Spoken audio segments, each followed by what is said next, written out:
अच्छा, तो हम फिर बेतवा गांव में हैं। बिल्कुल सर, बेतिया बेतिया गाँव। और आपका नाम क्या है? मेरा नाम गंभीर सिंह नेगी है। गंभीर सिंह नेगी। आप ही नैनी माता नैनी माता आपकी कुल देवी भी है? जी, कुल देवी हमारे यहाँ मान्यता है पौराणिक, जो धार्मिक परंपराएं हैं हमारी।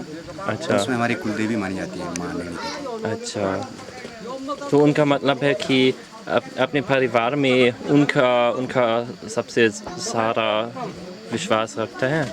बिल्कुल सारे लोग विश्वास रखते हैं, क्योंकि पहले मान्यता थी हमारे यहाँ, जो हमारे पूर्वज थे, कि जब भी गांव में कोई दोष पैदा होता था, जैसे घी दूध दही में कीड़े ये पड़ जाना, तो कहते थे कि ये नैनी माता का दोष लग गया है। अच्छा, तो उस समय से ये रिवाज बना है कि माँ नागनी देवी की पूजा की जाए, और ये कई वर्षों बाद निकलता है, क्योंकि ये एक बहुत लंबा कार्यक्रम है। विश्व का सबसे बड़ा 188 दिवसीय कार्यक्रम है। तो बहुत ही मुश्किल क्षेत्रवासियों को इसको निभाना हो जाता है। तो कभी कभी सही सोच वाले, सकारात्मक सोच वाले लोग हो जाते हैं, तो वो इस प्रकार का प्रोग्राम या माँ नागनी देवी का ये मेला प्रारंभ कर देते हैं। हाँ, अच्छा। आप भी उनकी भाषा था? आप भी भाषा का काम करते थे या? न, मैं एक्चुअली समाज सेवा में हूँ। इस समय वर्तमान में विकास खंडांचल में ज्येष्ठ प्रमुख भी हूँ। ये हमारा पंचायती राज जो एक्ट होता है ना, हाँ। उसके तहत ये कुछ पद होते हैं। हाँ। तो उसमें मैं एक समाज सेवी, मतलब गांव की तरफ से या क्षेत्र की ओर से प्रतिनिधित्व करता हूँ। हाँ। तो अगर नैनी माता आती है, जब नैनी माता आती है तो दोष खत्म होगा? बिल्कुल, ये मान्यताएं हैं। और उस समय क्योंकि हम भी इतना, हमको ज्ञान नहीं इस बारे में।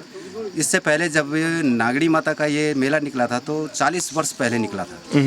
तो उस समय शायद हम 76-77 की बात है, 1976-77 की।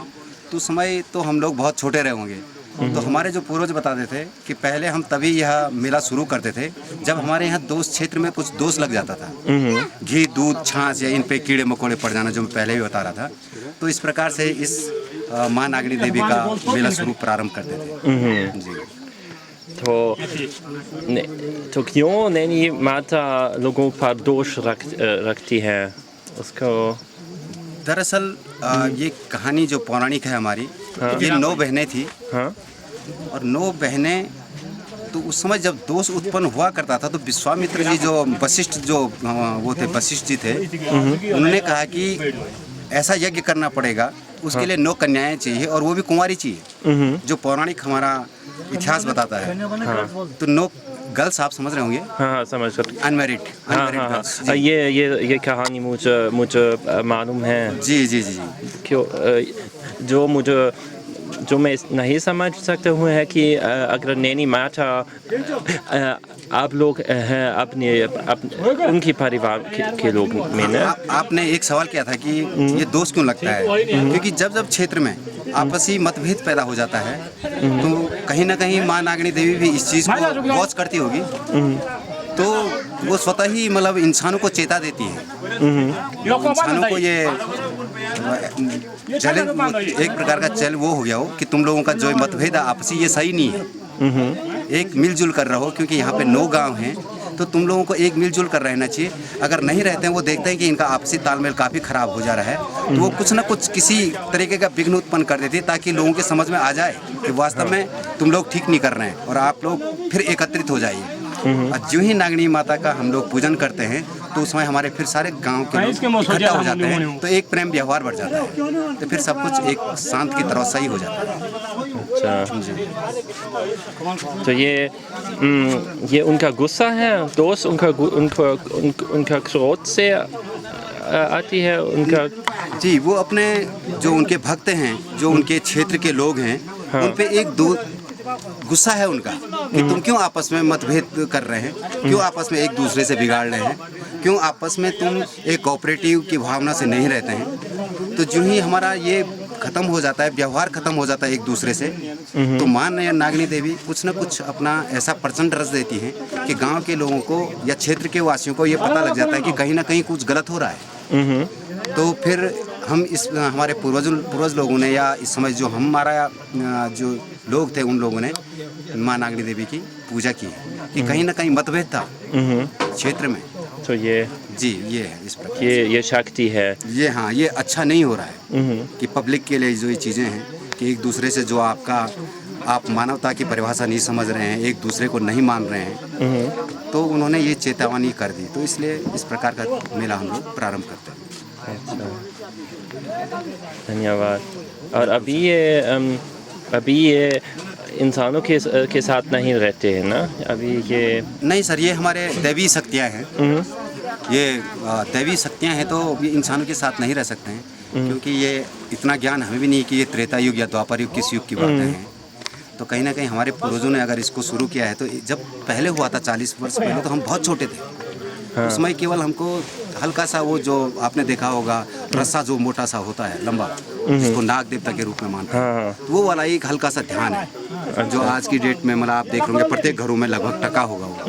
तो कहते हैं कि जिस घर में ये टका होगा तो उस घर में कोई राग द्वेष नहीं उत्पन्न हो सकता है, कोई भी चीज़ बुरी शक्तियाँ नहीं अंदर आ सकती। Bad elements not coming these house. अच्छा, तो ये भी एक नाग है, एक सांप है जी, एक प्राणिक भी है। जी जी जी, इसको क्योंकि जो माँ नागनी है एक्चुअली में वो नागी थे, 9 बहनें थी। तो नाग जो बासुकी नाग थे इनके पिताजी माने गए हैं, तो इनकी ही थी 9 बेटियां, जो कि 9 की 9 कुंवारी थी, और उन्होंने कुंवारी रहने का ही वचन लिया था। अच्छा जी, तो उनका रूप कभी नाग के जैसा था और कभी इंसान के जैसा था, या ये सर ये तो हकीकत में वास्तव में किसी ने देखा नहीं है, लेकिन उस समय तो इंसानों की तरह ये माने गए हैं। क्योंकि इसके पीछे एक कहानी भी है कि जब ये 9 बहनें खेल रही थी, नैनी गांव है हमारे विकासखंड नारायणगढ़ के दूरस्थ क्षेत्र में, वहाँ पे ये 9 बहनें जब खेल रही थी, तो वहाँ पे एक आदमी था वो जो बकरी पालता था, उसके भी 9 लड़के थे। हंस बोगलिया, जी हाँ, हंस बोगलिया नाम का एक बकरोला था, उसके 9 पुत्र थे, तो उनकी भी शादियाँ नहीं थी। तो सुना जब उनकी नज़र इन 9 बहनों पे पड़ी, तो उसके मन में थोड़ा हो गया, मतलब विचार बदल गया उसके, तो उनसे 9 बहनों से शादी करने की उसने ठानी। तो इस प्रकार की कहानी बताते हैं। तो इससे साफ जाहिर होता है कि उस समय ये इंसान के रूप में थे। जी, अच्छा, या और अभी उनका इंसानी रूप नहीं है, नहीं, अभी वो एक दैवी शक्तियाँ ही मानी जाती हैं। वही जैसे पहले प्रभु पुरुषोत्तम रामचंद्र जी को माना गया है, तो आज उस समय तो वो इंसानी रहे होंगे, लेकिन आज तो हम उनको एक गॉड के रूप में पूजा करते हैं उनकी। तो वही चीज़ आज नागनी देवी भी है, तो उस समय वो इंसानी के रूप में रही है, तो आज हम उनको भी अपनी कुल देवी के रूप में मानते हैं और पूजते हैं। जी, अच्छा, तो अभी तक भी कन्याएं हैं, बच्ची हैं, या? जी, वो अभी भी कुंवारी हैं, बिल्कुल कुंवारी ही हैं वो। उनकी शादियाँ क्योंकि उसके बाद भी नहीं हो पाई थी, जो इतिहास बताता है पौराणिक, तो उनकी शादियाँ नहीं हुई थी क्योंकि उन्हें वचन ही लिया था कि हम शादी नहीं करेंगे। अच्छा, और तो उनकी बचपन अभी तक है? जी, बचपन अभी तक है। अच्छा, ठीक है। तो हाँ, ये मेरा प्रश्न थे। बहुत धन्यवाद इसके लिए। Okay sir, welcome sir. I will